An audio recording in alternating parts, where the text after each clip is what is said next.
Mas eu acho que a gente tem que pensar muito num time de educação, primeiro, assim, um time multidisciplinar. Né? Se todos gostassem do azul, que seria o rosa. Então, a gente precisa ter um time em que, às vezes, um é muito bom escrevendo, o outro é um pouco melhor falando, mas eu acredito que algumas habilidades têm que ser meio que padrão, assim, sabe? Sim. Quando eu falo de ser um time multidisciplinar, tem que ser um profissional que gosta de muitas coisas. Como eu, né? Fiz faculdade de artes, toco trompete, faço pão, cerveja, então... Cada pouco você tem que querer fazer uma coisa nova, assim. Totalmente. Não para Eu quieto, sou muito né? adepta desse movimento. Esse é para outro podcast, gente. Esse é outro episódio ali. Esse é outro episódio, do tipo, como agregar outras atividades no seu dia a dia. Como harmonizar cervejas, né? Isso, a gente pode ter outras edições, né? Exato. Depois a gente traz esses outros momentos para ser mais relaxado. Pra gente quebrar o gelo, um pouquinho. Exato. Mas acho que da escolha do time, é muito importante ter uma pessoa que seja essa pessoa assim, nossa, nunca paro, tô sempre lendo, a pessoa tá sempre picada por aquele bichinho assim da agitação, né? Nossa, enquanto eu tô aprendendo aquilo, eu já tô vendo que vai ter uma outra situação, então eu quero aprender esses dois. Tem que ser uma pessoa com uma resiliência alta, é o famoso enverga, mas não quebra. Nossa, esse aí é quase que o top one, né? Não, Da lista é o primeirão, né? Eu tive um líder que ele dizia assim, nossa, eu ia no happy hour na quinta-feira e sexta-feira eu chegava no escritório 8 da manhã. Isso é que é resiliência.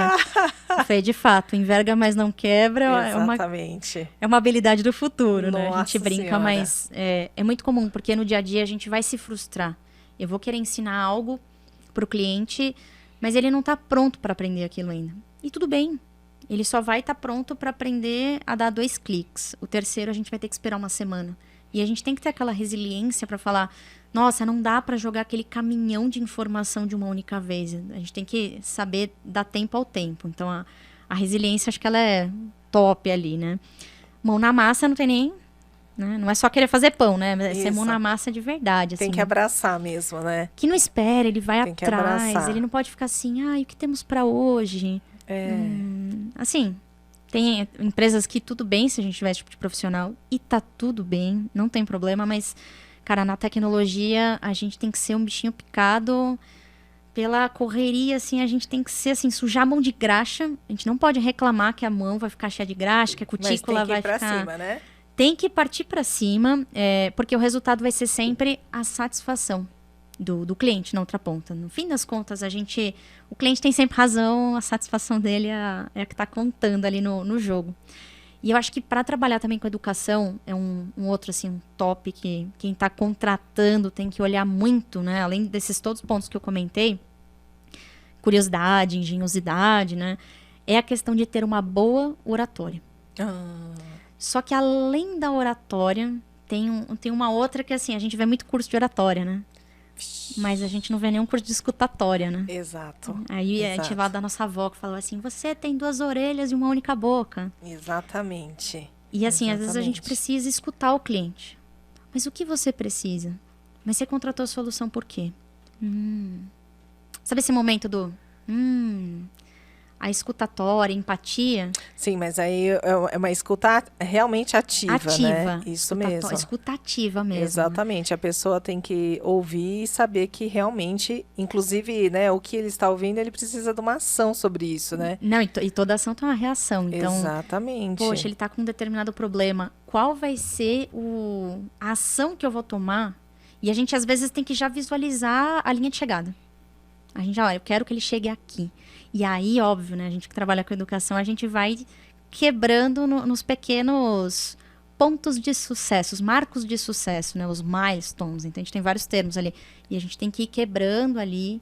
E se a gente não for um bom orador, a gente não saber comunicar com propriedade, porque o orador tem muito disso, né? A gente fala assim, professor, ele é um bom orador. Ele tem que falar bem, mas todo mundo já teve aquele professor que a gente dormia. Vários. Aqueles com voz de niná, sabe? Parece de Nossa Senhora. Sessão de mindfulness, assim, bem calma. Isso.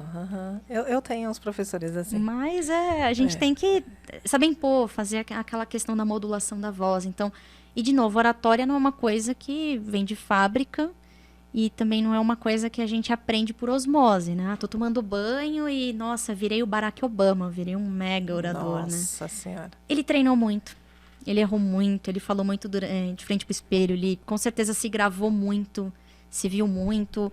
E ele escutou muito as pessoas criticarem, falarem assim, olha, não fala assim porque não fica legal. Olha, para esse tipo de cliente, de aluno, acho que é melhor você falar de tal forma. Então, acho que essa, assim, top, assim. Acho que quando você faz até teste de aptidão, uma coisa muito boa é fazer um teste que a pessoa escreva algo, um script, porque a boa escrita também é muito importante. A boa escrita denota que a pessoa não só lê, né, como ela tem propriedade, né, sobre determinados assuntos, mas ela fala bem, ela se comunica, ela se faz entender. Sim. Que de nada adianta. Porque é só clicar ali, que é... Né? Fica muito... Aí você fecha um pouco do círculo, né? Exato. Eu acho que o que eu pude ver aí da sua fala, que eu gostei bastante, e acho que faz muita diferença pra gente, primeiro ponto, quando você falou em reconhecer a equipe, né? Uhum.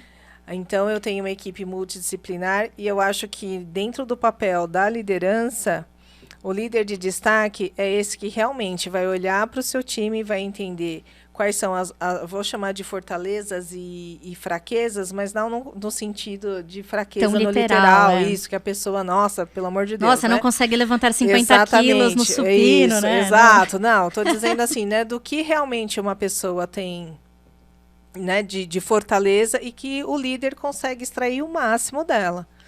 Entende? Já tive líderes assim fenomenais que ele fez mexida na equipe e a pessoa acabou indo para um lado que a pessoa falava assim, não tem nada a ver comigo isso. E a pessoa fez e foi um verdadeiro sucesso. Foi onde a pessoa decolou na carreira. Foi aquele ponto de virada ali, né? Exatamente. E às vezes assim, né? E a escutatória que você falou, né? Também é a escutatória do nosso time, né? Então, peraí, putz, ele reconheceu, ele deu abertura para esse time, para essa pessoa, né? Não para esse time, mas para essa pessoa mergulhar numa nova posição. E a pessoa teve um resultado satisfatório também nisso e agregou muito mais valor. Então, acho que essa percepção, né, essa sintonia fina, eu vou chamar assim, do líder com a equipe, eu acho que faz muita diferença no nosso caso. Porque, assim, se você for olhar, você vai ter um cliente que ele é mais introspectivo, mas você tem alguém que ele tem uma oratória muito mais persuasiva e que ele consegue extrair mais coisas e se conectar com aquele cliente. Então, peraí, eu tenho um cliente com um comportamento mais, né, contido, né? E aí você vai moldar, equalizar qual é a pessoa que vai dar fit com esse cliente e falar assim, nossa, bacana. Então, acho que essa sensibilidade de reconhecer a equipe que você trouxe... Não, e é uma coisa muito legal total é que diferença. O líder nada mais é do que um bom treinador, né? E aí, você está curtindo os nossos conteúdos?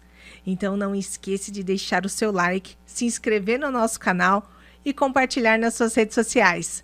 Te vejo no próximo vídeo, hein?